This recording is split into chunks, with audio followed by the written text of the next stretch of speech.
শুভ সকাল আমার প্রিয় বন্ধুরা, তোমরা সবাই কেমন আছো? আশা করছি সবাই খুব ভালো আছো। আমরাও কিন্তু মোটামুটি সবাই ভালো আছি। আজ হচ্ছে শনিবার আর এখন বাজে সকাল 11টা। তোমাদের সবাইকে সাথে নিয়ে আজকে আরেকটি নতুন ব্লগ আমি স্টার্ট করছি। তো সকালবেলা কিন্তু অনেক কাজ হয়ে গেছে, আর শনিবার মানেই তো হচ্ছে ধোয়াধুয়ি, অনেক রকমই কাজ থাকে। তো সেগুলো সব কমপ্লিট হয়ে গেছে। আজ ছেলেদের খেতেও দিয়ে দিয়েছি, আজকে একটু তাড়াতাড়ি দিয়ে দিয়েছি খেতে। একটু পরেই আবার বড় ছেলে বেরিয়ে যাবে পরীক্ষা দিতে। ওর আজকে কস্টাক পরীক্ষা রয়েছে, তো বেরিয়ে যাবে। আবার ওর সঙ্গে আমাকেও যেতে হবে। আজকে সকাল থেকেই কিন্তু ওয়েদারটা খারাপ না, বেশ ভালোই রোদ উঠেছে। তো আমি যাবো কেন, ওকে অটোটায় তুলে দিতে যাব। তোমাদের দাদা ভাইকে বলবো, নিয়ে যেতে বারণ করেছি, কারণ বড় ছেলের আবার লেগে গেছে ঠান্ডা। এতদিন ধরে আমার আর ছোটো ছেলের ঠান্ডা লেগেছিলো, এখন আবার বড় ছেলে লেগেছে, গলা ঠলা একটু ব্যথা আছে। তাই ও আবার বললো কি যে মা, আমি তোমার সাথেই যাব, তুমি একটুখানি আমাকে অটোতে তুলে দিও, কারণ বাবার সাথে যদি বাইকে যাই তো আমার হাওয়া ঠাওয়াগুলি লাগবে, আরও ব্যথা হবে। তো ভাবলাম থাক, আমিই যাব, আমি গিয়ে ওকে দিয়ে আসবো। তো ওরা এখন ওদেরকে খেতে দিয়ে দিচ্ছি, ওরা খেয়ে নিয়েছে। তো এখন আমি ঘরের বেডটেডগুলি ক্লিন করব। কিছু পরিষ্কার হয়নি, তো সেগুলি করে নেব। করে ঠরে তারপর যাবতীয় যা কাজ থাকবে সেগুলিও করে নেব। তা চলো তোমরা দেখতে থাকো আর আমার পাশে থেকো। আর দেখো ছোটো ছেলে কী করছে। ও তো এখন বেশ দুদিন পড়াঠোরা নেই, দেখো কি ঢং করে হাঁটছে, দেখো খুব আনন্দে রয়েছে। ভাবলাম থাক, আজকে পড়াতেও বসেনি, তো 2-3 দিন একটু ছুটি দিয়েছি, তো কাল থেকে আবার পড়তে বসাবো। তো চলো বন্ধুরা, তোমরা দেখতে থাকো আর পাশে থাকো। তো বেডটা ক্লিন করে নিচ্ছি, ছেলে বসে টিভি দেখছিল, তো ঘরের কাজগুলি ভাবলাম আগে করে নিই। বেড ঠেডগুলি ভালো করে ক্লিন করে ওদিকে কিন্তু ঘরের কাজ পুরো কমপ্লিট করে নিয়েছি। আর কিছু সকালের দিকে ডাইনিংয়ের কাজ বাকি ছিল, আর আজ তো শনিবার, তো তোমার ডাইনিংয়ের কাজগুলি কিছুটা বাকি ছিল। তার একটাই কারণ, তোমার শনিবারের সমস্ত ধোয়া ঠোয়া ভালো করে পরিষ্কার করেই কিন্তু রান্না করি, কারণ শনিবারটা তো নিরামিষ, তাই একটু ধোয়া ঠোয়াগুলি বেশি থাকে। তো সকালবেলার দিকটা জানো তো একদম আর এদিকের কাজগুলি করতে পারিনি। তো এখন কিন্তু ঘরের কাজটা করে দেখো, বইয়ের যে মিটকেসটা রয়েছে সেটা কিন্তু ভালো করে একটু আবার পুছে পাছে নিচ্ছি। আর এর আগে যেদিন তোমার এই মিটকেসটা মানে পরিষ্কার করেছিলাম না, সেদিনই শুধু কলিন দিয়ে একটু আয়না টায়নাগুলি পুছেছি। তো আজকে ভাবলাম যে আবার পুছি, কারণ ওই সেদিনকাই পোছা হয়েছিল, আর পোছা হয়নি।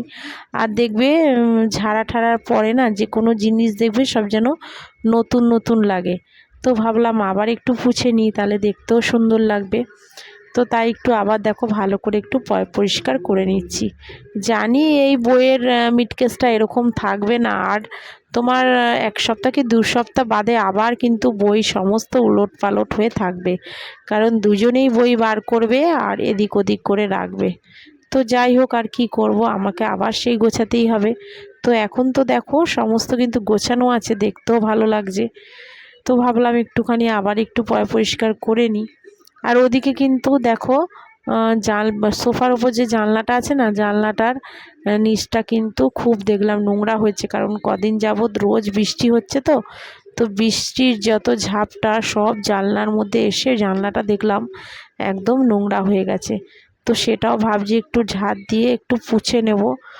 আর সোফার ওপরে জানলাটা না একটু পুছতে অসুবিধা হয় রোজ রোজ, কারণ তোমার সোফার ওপর উঠেই পরিষ্কার করতে হয়। আর বারবার কি আর টেনে সোফা সরিয়ে কি আর পরিষ্কার করতে ইচ্ছা করে বলো। তো যাই হোক, দেখো সোফার ওপরেও কিন্তু বই, দেখো বই জামা ঠামা সমস্ত পড়ে রয়েছে, তো সেগুলিকে আবার গুছিয়ে নিচ্ছি। আর পুজোর ঝাড়া যেন আর বন্ধই হচ্ছে না, রোজই যেন মনে হচ্ছে আজকে এই জায়গাটা একটু পরিষ্কার করি, কালকে ওই জায়গা পরিষ্কার করি। পরিষ্কার করেই চলেছি, তাও যেন আর ঘর যেন আর পরিষ্কারই হচ্ছে না। মানে পুজোর ঝাড়া বোধহয় খালি ঝেড়েই যেতে হবে, এরকমই মনে হচ্ছে। তো যাই হোক, দেখো একটুখানি আবার বইগুলি কিন্তু জায়গা মতন রেখে দিলাম।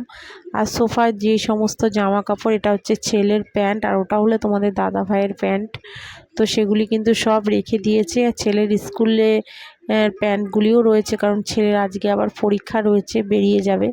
তো আমিই কিন্তু সোফার ওপর রেখেছিলাম প্যান্ট জামাটা, তো একটু আবার সরিয়ে দেখো সমস্ত কিন্তু ঝেড়ে পুছে নিলাম। আর রান্না বাকি রয়েছে এখনও, কি রান্না করব তো সেটা ভাবিনি, তখনও ভাবিনি যে কি রান্না করব। তারপরে কিন্তু আস্তে ধীরে সমস্ত রান্না করে নিয়েছিলাম।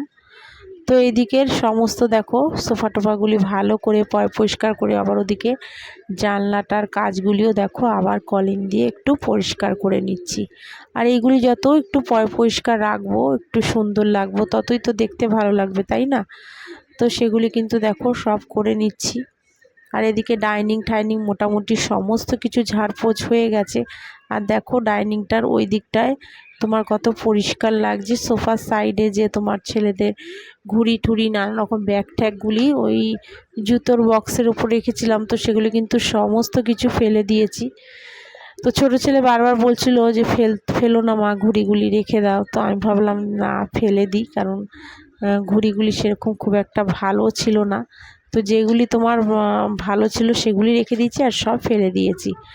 আর ঘর যত পরিষ্কার রাখবো ততটাই ভালো লাগে দেখতে। তো সোফাটা পুরো পরিষ্কার করে নিয়েছি। তো এবারে তোমার জানলাটা একটু পরিষ্কার করতে হবে। তো জানলাটা দেখো আগে ভালো করে একটু ঝাড় দিয়ে নিচ্ছি। দেখো কি নোংরা হয়েছে, বৃষ্টির জলে সমস্ত নোংরা হয়ে রয়েছে। তো দেখো একটু ঝাঁটাটা দিয়ে কিন্তু আবার ভালো করে একটু ঝাঁট দিয়ে নিলাম। আর ঝাঁট দিয়ে ভালো করে ওপরের যে তোমার ঝুল কিছুই পড়েনি, তাও একটু ঝাঁটা দিয়ে তোমার ওপরটা একটু গ্রিলটা একটু ভালো করে একটু ঝেড়ে নিয়েছিলাম। ঝেড়ে ঠেড়ে তারপরে কিন্তু দেখো জল দিয়ে আবার একটু ধুইয়ে ভালো করে একটু পুছে নিচ্ছি।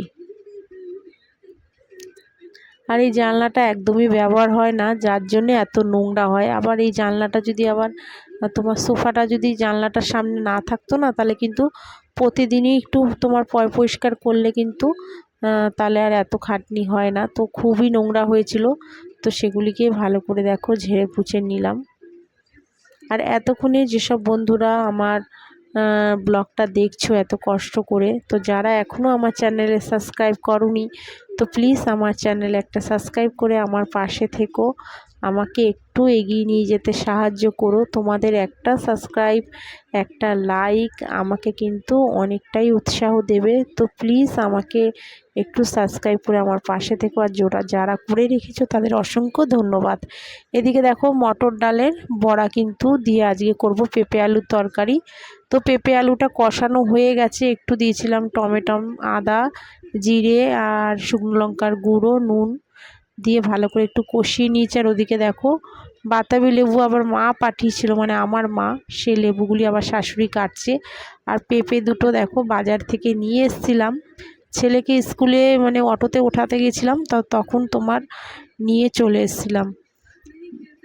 আর এদিকে হচ্ছে দেখো সমস্ত রান্না বান্না কিন্তু কমপ্লিট হয়ে গেছে। পটল ভাজা, উচ্ছে ভাজা, আর পেঁপে আলু বড়া দিয়ে তরকারি করেছিলাম, পাঁপড় ভেজেছিলাম, সমস্ত রান্না বান্না কিন্তু কমপ্লিট। ছেলেকে এখন খেতে দিয়ে দেবো, ছোট ছেলেকে, কারণ ছোট ছেলে বেরিয়ে যাবে আঁকার ক্লাসে। আর আজকে আমাকেই নিয়ে যেতে হবে, কারণ বড় ছেলে আবার এক্সাম দিতে গেছে, ওর পরীক্ষা আজকেই, ওর পরীক্ষা লাস্ট, তো ও বেরিয়ে গেছে পরীক্ষা দিতে, তাই আমাকেই বেরাতে হবে। ওকে খাইয়ে ঠাইয়ে একদম রান্নাবান্না কমপ্লিট করে তো ছেলেকে নিয়ে আবার বেরিয়ে গেছিলাম আঁকার স্কুলে। আর দুটো বাটিতেই দেখো তরকারিটা রেখেছি, কারণ একটা এবেলা খাওয়াবে আর একটা ওইবেলা রাতের দিকে ওরা খাবে। তো দুটো বাটিতে তোমার আলাদা আলাদা করে ঢেলে রেখেছিলাম।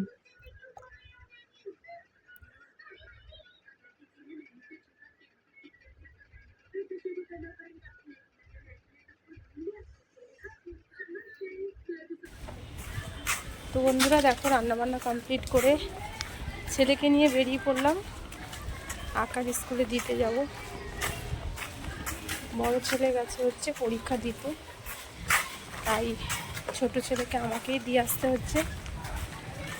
আর দেখো নিয়ে নিয়েছে ব্যাগ, আর দেখো কেমন হাসছে দেখো। তো চলো বেশিটা দূরে না, দেখতে থাকো। তো বন্ধুরা দেখো ছেলে এইমাত্র আঁকার ক্লাস থেকে এলো, আর দেখো এই সিনারিটা আঁকিয়েছে আগমনী। মায়ের আশার যে আগমনীটা সেটা কিন্তু ছবিতে ক্লাসে আঁকিয়েছে। ওদের মানে সিনারি দিয়ে দেয়, সেই সিনারি থেকে ওরা তুলে তুলে কিন্তু ছবিগুলি আঁকে। তো দেখো এইটুখানি ছোট ছোট হাতে কি সুন্দর এঁকেছে ছবিটা, খুব ভালো লাগছে। তোমাদের সঙ্গে একটু শেয়ার করে নিলাম, কেমন হয়েছে জানিও।